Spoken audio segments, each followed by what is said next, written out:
All right, let's talk about 13 Doorways, Wolves Behind Them All by Laura Ruby. So, I this book is outside my normal genre of reading. I don't normally go into this. I would consider this a historical fiction esque. It's kind of got that mixed in with ghost drama kind of in it. I had actually had this recommended to me by my aunt, who is awesome. But I really found a few interesting concepts in this book. I really liked, without trying to give too much away, the main narrator is a ghost that we follow around, and we kind of get to learn her story in conjunction with an orphan named Frankie. And I thought that was interesting. There's also a lot of really good conflict set up in this book, and it's not, in any way really violent. It's mostly done through just drama of it taking place during World War II and Frankie coming from immigrant parents and having to deal with that stress and being stuck in an orphanage. Um, and I think that's really good when a writer can do stuff like that.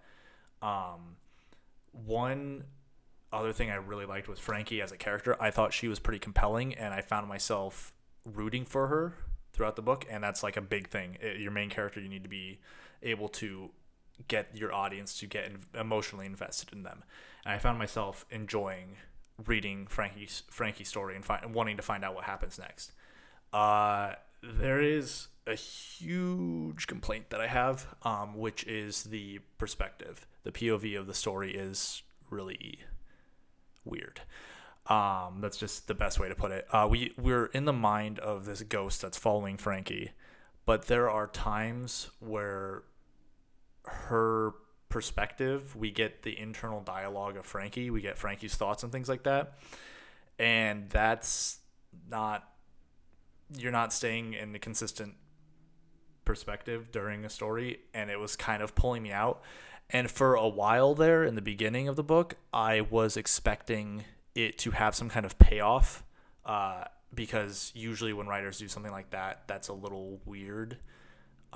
There is, it's for a purpose. You're doing this for X reason, and in the end, the reader gets a payoff from doing that.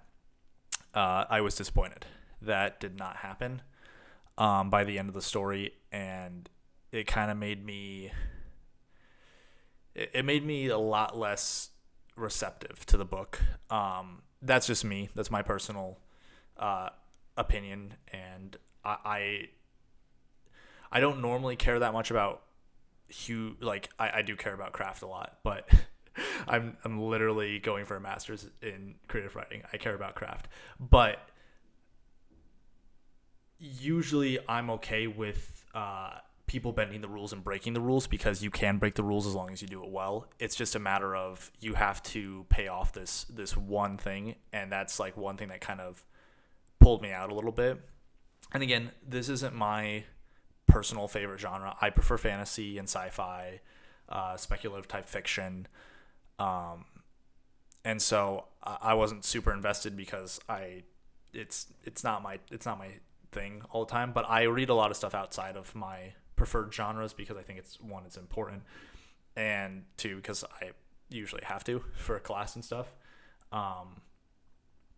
But if you are interested in historical type fiction, or you like, I wouldn't call this really a ghost story. There's no really horror elements into it, but